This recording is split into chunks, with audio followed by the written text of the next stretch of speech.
Bagaimana kita memahami bahwa Pancasila ini merupakan sebuah kesadaran nyata untuk berpikir logis agar kita mampu menjalani kehidupan ini dengan secara logis dalam bernegara dan berpancasila.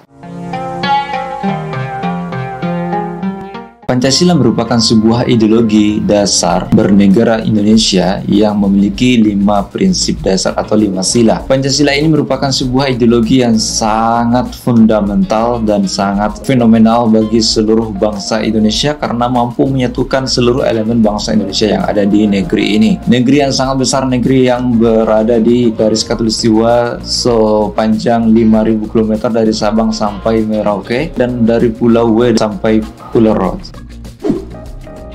Teman-temanku sekalian, prinsip ideologi berpancasila ini memiliki satu prinsip dasar, yakni gotong royong. Gotong royong ini bukan hanya sebagai prinsip melakukan suatu pekerjaan bersama-sama, tetapi merupakan sebuah prinsip logis bagaimana kita menjalani kehidupan ini secara nyata dan real life. Gotong royong lebih mengarah kepada bagaimana kita menghargai kehidupan ini agar kita mampu bahagia secara bersama-sama, tenang, dan bagaimana menjalankan sebuah agama dengan bersama-sama tanpa mengganggu satu sama lain.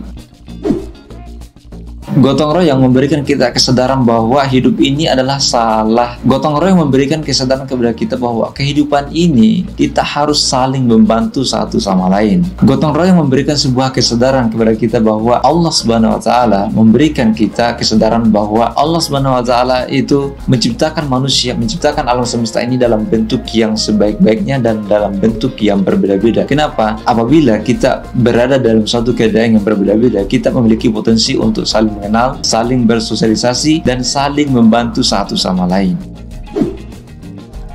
Salah satu turunan kenapa Tuhan menciptakan manusia atau semua makhluk ini dalam bentuk yang berbeda-beda agar kita mampu membedakan mana ciptaan yang sedang membutuhkan kita. Gotong royong mengajarkan kepada kita bahwa tidak semua makhluk hidup itu memiliki nasib yang sama, sehingga kita memerlukan suatu kesadaran agar membantu orang-orang yang lagi membutuhkan, dan kita pun perlu bantuan dari orang-orang yang memiliki kecukupan yang lebih daripada kita dan kita tidak mampu untuk melakukannya. Gotong royong juga memberikan kesadaran kepada kita semua bahwa kita ini harus selalu bersyukur. Kenapa harus selalu bersyukur? Karena Tuhan telah menciptakan manusia dalam bentuk yang sebaik-baiknya dengan kemampuan yang sangat luar biasa. Manusia mampu memikirkan sebuah hal-hal di luar nalar. Manusia mampu memikirkan hal-hal yang sangat luar biasa seperti alam semesta, kemudian astronomi, matematika yang tidak dimiliki oleh makhluk Allah yang lain seperti singa, kuda, kucing, dan lain-lain. Gotong royong ini juga mengajarkan kepada kita bahwa kita ini sebagai manusia harus menjaga kesehatan, baik itu kesehatan fisik maupun kesehatan mental atau psikis kita. Kenapa? Dengan gotong royong kita saling membantu, saling bersosialisasi, membantu pekerjaan dan memudahkan pekerjaan orang lain. Dengan membantu orang lain, maka kita secara otomatis merasa lebih baikan secara mental, dan apabila pekerjaan itu termasuk pekerjaan yang membutuhkan energi fisik, maka secara otomatis kita ini mengeluarkan tenaga, mengeluarkan energi untuk membantu saudara kita yang sedang membutuhkan. Gotong royong dalam Pancasila ini mencakup semua solidaritas, tanggung jawab, rasa ikhlas. Oleh karena itu, semua hal-hal yang berkaitan dengan gotong royong tentu saja sudah ada dalam Pancasila. Karena pada prinsipnya Pancasila ini dibangun atas dasar gotong royong.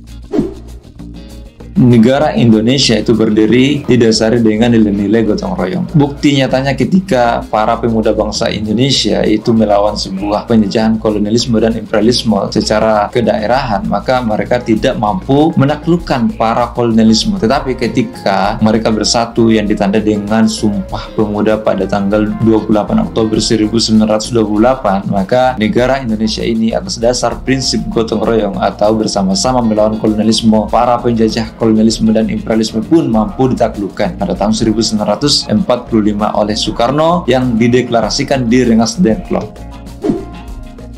Prinsip gotong royong sama sekali tidak menyepelekan nilai-nilai agama, karena prinsip gotong royong ini merupakan salah satu nilai-nilai dalam agama dan tidak bertentangan dengan nilai-nilai agama apapun yang ada di Indonesia. Justru gotong royong ini membantu manusia untuk mengaplikasikan nilai-nilai agama mereka terhadap suatu kehidupan yang real. Bagaimana agama itu dilakukan, yakni saling membantu dan membawa berita kebaikan kepada bagi orang lain.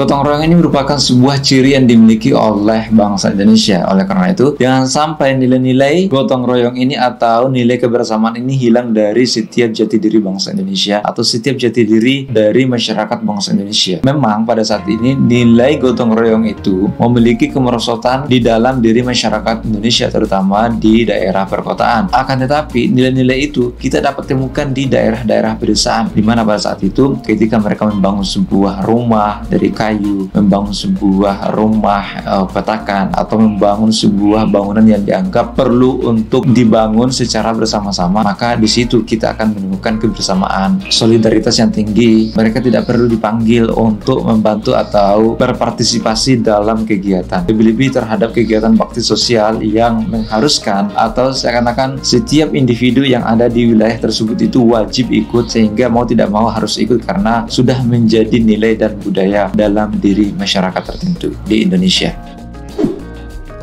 Lalu bagaimana implementasi gotong royong di era kehidupan digital pada saat ini? Tentu saja sangat penting, tentu saja sangat diperlukan sebuah usaha bagaimana prinsip bergotong royong ini tetap melekat pada diri bangsa Indonesia. Meskipun era dunia digital itu membawa kepada kehidupan individualis bagi seluruh masyarakat dunia, tetapi kita harus berusaha bagaimana caranya agar prinsip gotong royong ini tetap terpaku dalam sanubari bangsa Indonesia.